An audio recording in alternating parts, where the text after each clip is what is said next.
नमस्कार, राधे राधे। आओ ज्योतिष सीखें श्रृंखला के अंतर्गत मेष लग्न की कुंडली में सूर्य अगर विभिन्न भावों में बैठा हो तो क्या फल देगा, हम इसका अध्ययन कर रहे हैं। आज की इस कड़ी में हम देखेंगे अगर मेष लग्न की कुंडली में सप्तम भाव में सूर्य बैठा हो तो उसका क्या प्रभाव पड़ता है।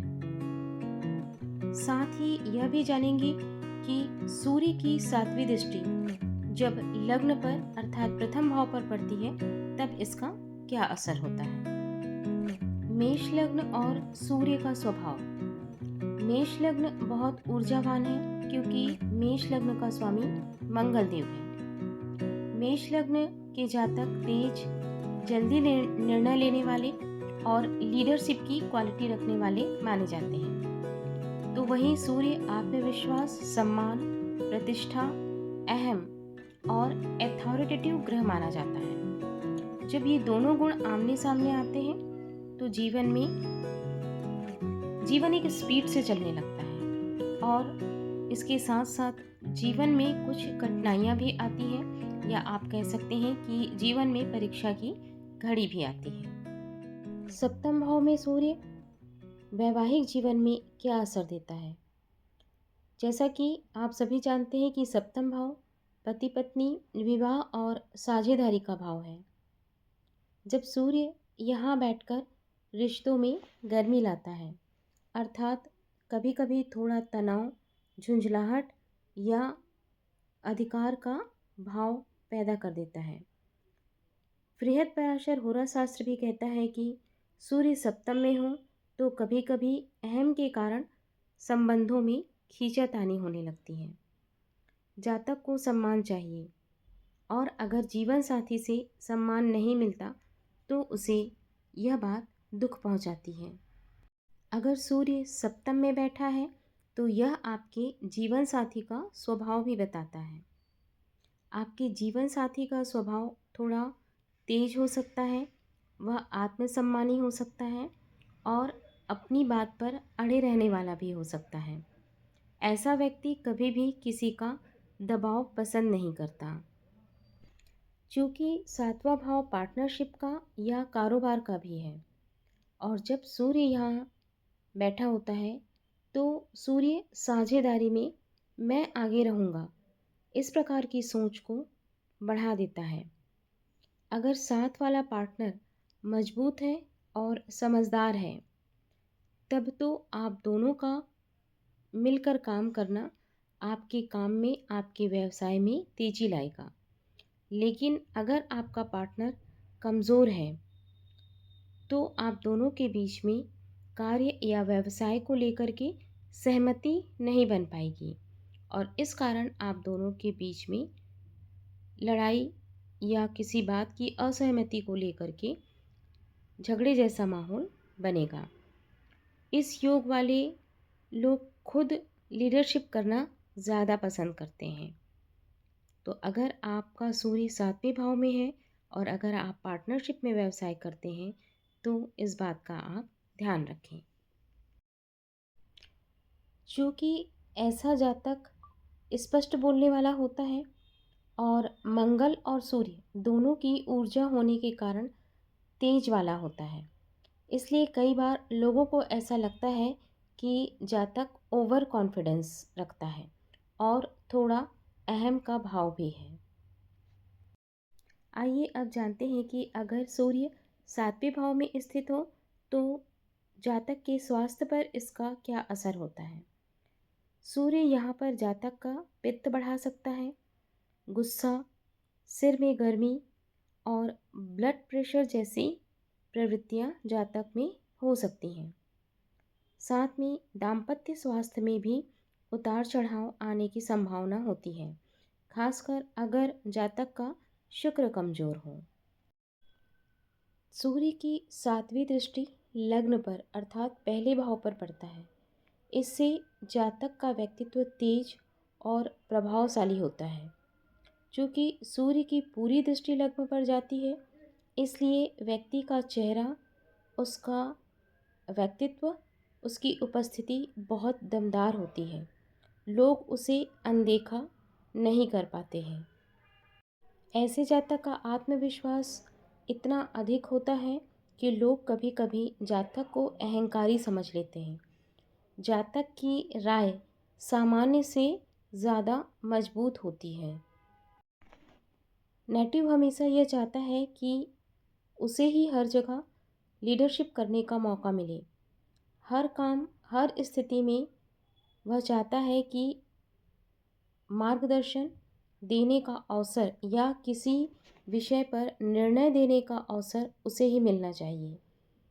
शास्त्र कहता है कि सूर्य की दृष्टि लगन पर हो तो व्यक्ति जन्म से नेता जैसे महसूस करता है। जातक अपनी आलोचना बिल्कुल भी सहन नहीं कर सकता। उसे सम्मान और आदर ज़रूर चाहिए होता है। आलोचना या अपमानपूर्ण कोई भी बात उसे बहुत जल्दी चुभ जाती है।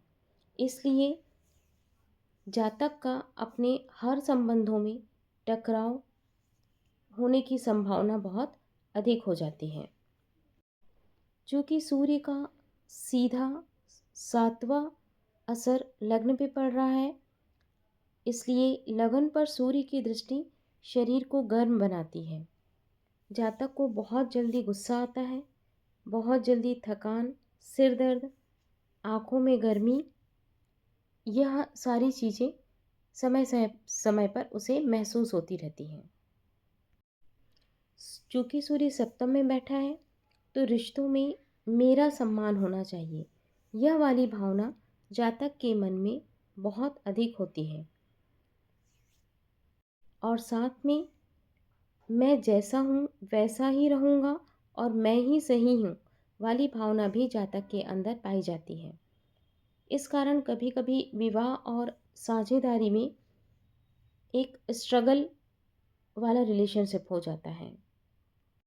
चूँकि जातक के मन में यह भावना है कि मैं बदलूँगा नहीं, मैं जैसा हूँ वैसा ही रहूँगा, और अगर सामने वाला भी वैसा ही है कि उसे भी नहीं झुकना है, तो फिर ऐसे संबंध, चाहे वह विवाह का संबंध हो या किसी व्यवसाय में साझेदारी का संबंध हो, संबंधों में कठिनाइयाँ आ जाती हैं।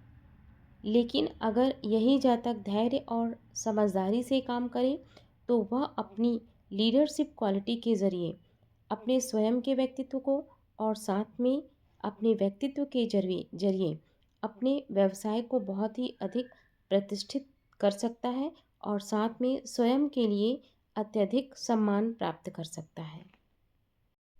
सूर्य 7वें भाव में होने से शुभ फल कब मिलते हैं?